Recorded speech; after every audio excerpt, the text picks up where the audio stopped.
என்னோட பேர் பிரியங்கா. என் பசங்க 2 பேர் இங்கே தான் படிக்கிறாங்க. இம்மானுவேல், ஜோயல் சொல்லிட்டு. ஒரு 1 இயராக வராங்க இங்கே. உண்மையாக சொல்லப்போனால் வெளியே போய் நம்ம சேர்த்து விட்டோம்னா 500 சொல்லி கேட்பாங்க இல்லையா. இப்போ எனக்கு நான் 1000 மந்த்லி கட்டுற மாதிரி வரும். இப்போ எனக்கு அந்த இதுவும் கிடையாது. அதுவும் இல்லாமல் நம்ம எப்படி பசங்க ஸ்கூல் போயிட்டு வந்துட்டு நம்ம ஸ்நாக்ஸ் கொடுப்போமோ அதே மாதிரி தான் இங்கேயும் நடக்குது. ஒரு நாளும் மிஸ் இல்லாமல் பசங்க கரெக்டாக அது நடக்கிறதெல்லாம் பண்ணுறாங்க. அது மாதிரி பேக் கொடுத்தாங்க, நோட்டு கொடுத்தாங்க, பென்சிலு, கிரையான்ஸ் இதெல்லாம் கொடுத்தாங்க. பசங்க எஜுகேஷனுக்கு ஏற்ற மாதிரி பொருளெல்லாம் கிடச்சிது.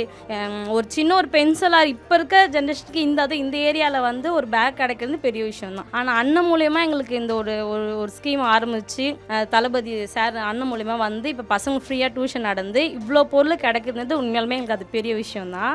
எஜுகேஷனுக்கு படிப்பு மட்டும் சொல்லி தராமல் அவங்களுக்கு ஸ்கூல் பேக் கொடுத்து நோட்ஸ் கொடுத்து எல்லாமே இருக்குது. இன்னும் பசங்களுக்கு சொல்ல போனால் இன்னும் மோட்டிவேஷன் கொடுக்குற மாதிரி தான் இருக்குது, கம்மியான்ற மாதிரி இல்லை. சொல்ல போனால் பசங்க ஸ்கூலுக்கு போகிறதோட நம்ம இங்கே டியூஷன் வரோன்றமோ ஒரு ஹாப்பியாக தான் வராங்க. இந்த ஒரு இனிஷியேட்டிவ் எவ்வளோ ஹெல்ப்ஃபுல்லாக இருக்கும்னு நினைக்கிறீங்க நிறையா பேருக்கு? வாழ்வாதாரம் இல்லாமல் இருக்காங்களே, இல்லாதப்பட்டவங்களுக்கு, அவங்களுக்குலாம் இது சொல்ல போனாமே ரொம்ப முக்கியமான ஒன்று தான். படிப்புன்றது முக்கியமானது தான். அதில் இது இப்படி ஒரு சென்ட்ரு ஒன்று எடுத்து அதை வழி நடத்துகிறாங்க இல்லையா. அதனால் நான் அண்ணனுக்கு ரொம்பவே தேங்க்ஸ் சொல்கிறேன்.